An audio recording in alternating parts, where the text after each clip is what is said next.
তিলাওয়াতের ভাজে ভাজে সুরের অলংকার, এ কোরআন বাণী যে আল্লাহর, এ কোরআন বাণী যে আল্লাহর। আসসালামু আলাইকুম ওয়া রাহমাতুল্লাহি ওয়া বারাকাতুহু।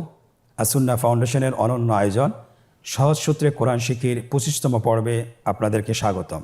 আলহামদুলিল্লাহ, বিগত পর্বগুলোতে আমরা কোরআনের আয়াতগুলো, শব্দগুলো কিভাবে বানান করে পড়তে হয় সেগুলো আমরা শিখেছি।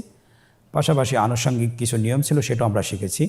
আজকের এই পর্বে আমরা শিখব নুনে কুতনি এবং আলিফে জায়েদা। খুব সহজ, আপনারা স্ক্রিনে লক্ষ্য করুন।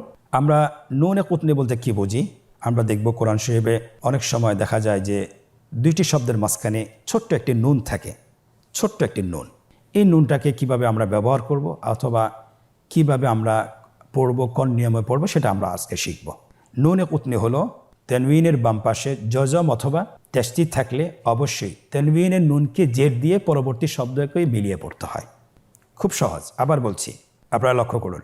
নুনে কুতনি হলো তানউইনের বাম পাশে জজম অথবা তাসদীদ হলে, তাহলে তানউইনের একটা নুন আছে, এই নুনকে জের দিয়ে পরবর্তী শব্দের সাথে মিলিয়ে যুক্ত করে পড়তে হয়।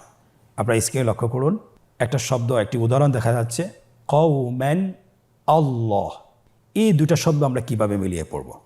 এই দুটো শব্দ আমরা মিলিয়ে পড়ব অবশ্যই তানউইন, যেহেতু এটা তানউইন, এই তানউইনের একটা নুন আছে। আমরা যখন তানউইন এই শব্দটি লিখি, বাংলায় যদি লিখি অথবা আরবিতে যদি লিখি, লাস্টে একটা আমরা নুন পাবো, লাস্টে একটি নুন পাবো। তাহলে এই ছোট নুন যেটা কোরআনে দেখছি এটাই সেইটি। তাহলে এই ছোট নুনকে আমরা সবসময় জের দিয়ে পরবর্তী শব্দের সাথে মিলিয়ে পড়ব। কিভাবে? কওমানিল্লাহু, কওমানিল্লাহু। যেখানে দুই জবর আছে সেখানে আমরা এক জবর দিব এবং নুনের নিচে জের দিয়ে পরবর্তী শব্দের সাথে মিলিয়ে পড়ব। আবার বলুন, কওমানিল্লাহু। আমরা এভাবে আরেকটি উদাহরণ দেখি, তাহলে আমাদের জন্য সহজ হয়ে যাবে। এখানে দেখুন, লুমাজাতিন আল্লাযী, লুমাজাতিন আল্লাযী। তাহলে এটা কিভাবে মিলিয়ে পড়ব আমরা? লুমাজাতিনিল্লাযী।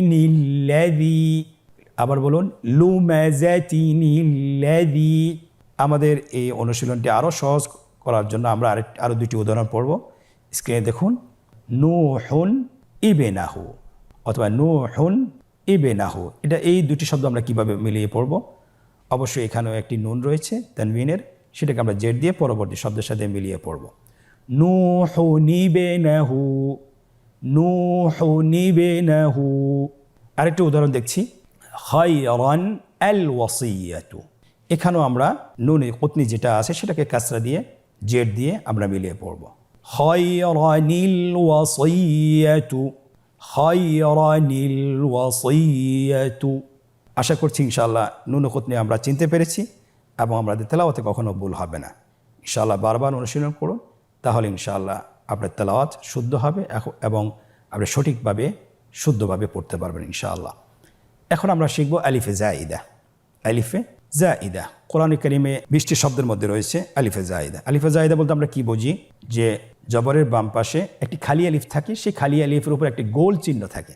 আপনারা স্ক্রিনে দেখুন, গোল চিহ্নটি, আলিফের উপর গোল চিহ্নটি থাকে। এই গোল চিহ্নটি যেখানেই থাকবে, যে আলিফের উপরে থাকবে, সে আলিফটি পড়াও যায় না এবং সে আলিফটি টেনেও পড়া যায় না। এক নম্বর হলো পড়া যায় না, আরেকটি হলো টেনেও পড়া যায় না। আমরা এর মধ্যে থেকে কয়েকটি উদাহরণ নিয়ে এসেছি, আপনারা স্ক্রিনে লক্ষ্য করুন। এই আলিফটি কিন্তু আপনার থাকা না থাকা সমান, আপনারা বুঝতেই পারতেছেন। তাহলে আপনারা স্ক্রিনে দেখুন, আমার সাথে অনুশীলন করুন। লাআযবাহান্নাহু। আবার বলুন, লাআযবাহান্নাহু। পরবর্তী আরেকটি উদাহরণ, লা ইলাল্লাহি। আমরা কিন্তু এখানে বলতে পারবো না লা ইলাল্লাহি, এটি আমরা তাহলে ভুল পড়ব। তাহলে কি বলতে হবে? লা ইলাল্লাহি। আরেকটি উদাহরণ আমরা দেখছি, সামুদা, সামুদা। এখানে আমরা বলবো না সামুদা, না, যেহেতু এখানে আলিফে জায়েদা আছে। আরেকটি উদাহরণ, লিয়ারবুয়া, লিয়ারবুয়া। আবার বলুন, লিয়ারবুয়া। এখানে আমাদের আরেকটি বিষয় জানা উচিত, আলিফ জায়েদা অর্থ হলো যে অতিরিক্ত আলিফ। এই আলিফটি অতিরিক্ত নিয়ে আসা হয়েছে, এটা লেখার ক্ষেত্রে লেখা হয় কিন্তু পড়ার ক্ষেত্রে পড়া হয় না। আশা করছি আমরা বুঝতে পেরেছি। পরবর্তী আরেকটি উদাহরণ আমরা দেখি, মালাইহি, মালাইহি। আরেকটি উদাহরণ আমরা দেখতে পাচ্ছি, লান নাদউয়া, আবার বলুন লান নাদউয়া। আরেকটি উদাহরণ, আফাইম, আবার আফাইন। আমরা যদি এখানে পড়তাম আফাইন, তাহলে এটা শুদ্ধ হতো না। শুদ্ধভাবে পড়তে হলে অবশ্যই এই অতিরিক্ত আলিফটিকে বাদ দিয়েই পড়তে হবে, আফাইন। আরেকটি উদাহরণ, লিশাইইন, আবার বলুন লিশাইইন। তাহলে আমরা এখানে 20টি উদাহরণ থেকে আমরা কিছু উদাহরণ নিয়ে এসেছি, যেগুলো আপনাদেরকে অনুশীলন করে দেখিয়েছি। আপনারা বারবার অনুশীলন করবেন ইনশাআল্লাহ। আলিফে জায়দার মধ্যে আরেকটি নিয়ম রয়েছে, কোরআনে কারিমে 60টি শব্দের মধ্যে অতিরিক্ত আলিফ রয়েছে। এই 60টি শব্দের ক্ষেত্রে ভিন্ন নিয়ম রয়েছে। যদি আমরা ওয়াকফ করি তাহলে আমাদেরকে অবশ্যই এক আলিফ টেনে পড়তে হবে, আর যদি আমরা ওয়াকফ না করি তাহলে আমাদেরকে না টেনে আলিফটিকে বাদ দিয়েই আমাদেরকে পড়তে হবে। যেমন আপনারা স্ক্রিনে লক্ষ্য করুন, আনা, এখানে শব্দটি হলো আনা। এটা যখন আমরা মিলিয়ে পড়ব, ওয়াকফ করব, আনা, তখন করতে হবে। এরপরে আরেকটি শব্দ দেখুন, স্যালা সিলা। এটা যদি আমরা ওয়াকফ করি তাহলে আমরা টেনে পড়ব না, আর যদি ওয়াকফ করি স্যালা সিলা, ওয়াকফ করলে কি হবে, এক আলিফ টেনে পড়তে হবে, স্যালা সিলা। আরেকটি উদাহরণ দেখুন, আর রাসূলা।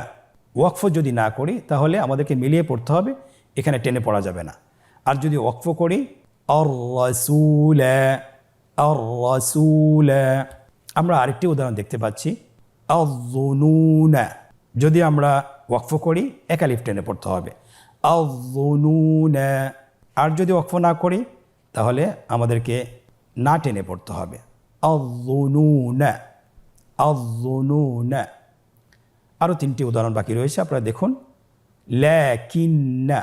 ওয়াকফ করলে অবশ্যই এক আলিফ টেনে পড়তে হবে, লাকিন্না।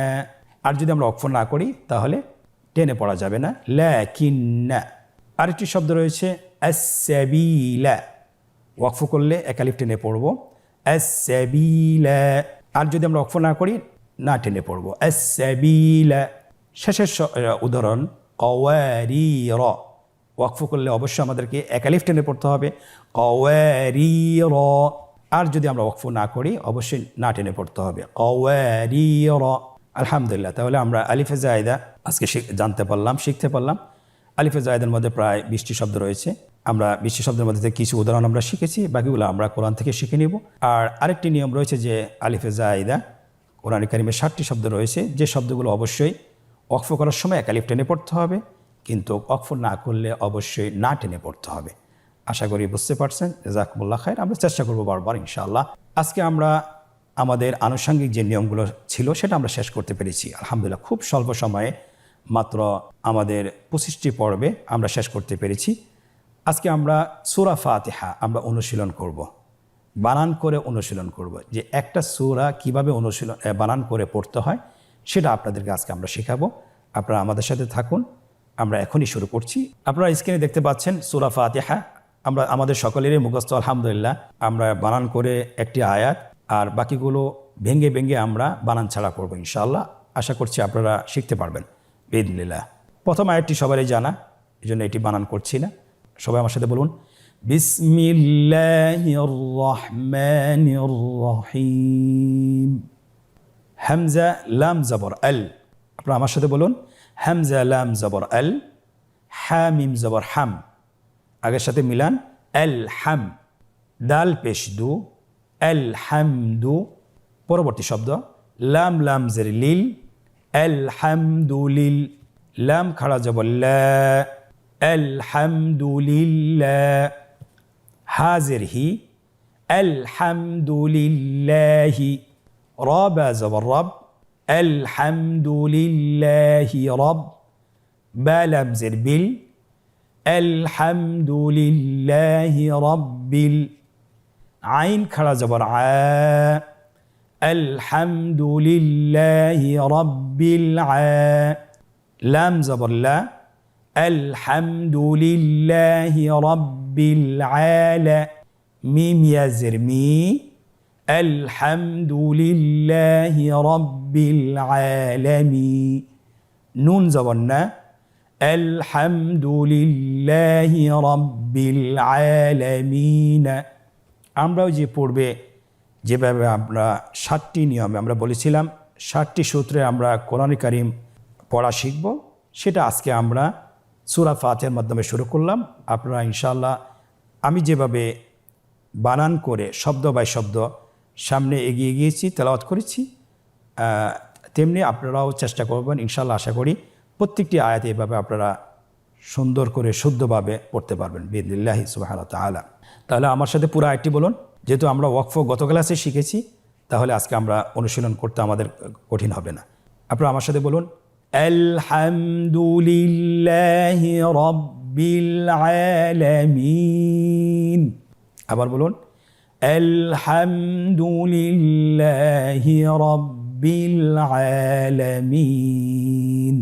পরবর্তী আয়াতগুলো আমরা ভেঙে ভেঙে পড়বো। আপনারা আমার সাথে বলুন, আর রাহমানির আর রাহমানির রা আর রাহমানির রাহিম আর রাহমানির রাহিমি আর রাহমানির রাহিমি। এখানে আমরা কীভাবে ওয়াকফ করবো? এখানে যেহেতু শব্দের শেষে জের রয়েছে, আমরা বলেছিলাম জের থাকলে অবশ্যই সাকিন দিয়ে জজম দিয়ে আমাদেরকে ওয়াকফ করতে হবে। আর রাহমানির রাহিম। আবার বলুন, আর রাহমানির রাহিম। পরবর্তী আরেকটি আয়াত আমরা ভেঙে ভেঙে পড়ছি, এর পরবর্তী আয়াতগুলো আমরা সরাসরি পড়ে যাব। মালিকি মালিকি মালিকি মালিকি মালিকি ইয়াউমিদ্দিন মালিকি ইয়াউমিদ্দিন। এবার আমরা পুরো আয়াতটি সুন্দর করে তেলাওয়াত করি। আপনারা আমার সাথে তেলাওয়াতে অংশগ্রহণ করতে পারেন। মালিকি ইয়াউমিদ্দিন। পরবর্তী আয়াতগুলো আমরা ধারাবাহিকভাবে তেলাওয়াত করে যাচ্ছি, আপনারাও আমার সাথে তেলাওয়াত করুন। ইয়াকা না'বুদু ওয়া ইয়াকা নাস্তাঈন ইয়াকা না'বুদু ওয়া ইয়াকা নাস্তাঈন ইহদিনাস সিরাতাল মুস্তাকিম ইহদিনাস সিরাতাল মুস্তাকিম সিরাতাল লাযীনা আন'আমতা আলাইহিম সিরাতাল লাযীনা আন'আমতা আলাইহিম গায়রিল মাগদুবি আলাইহিম ওয়ালাদ-দাল্লিন গায়রিল মাগদুবি আলাইহিম ওয়ালাদ-দাল্লিন।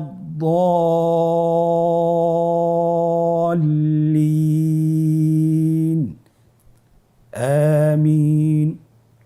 এই সূরার মধ্যে আমরা কয়েকটি পদ্ধতিতে পড়েছি। শুরুতে আমরা প্রত্যেকটি হরফ বানান করে পড়েছি।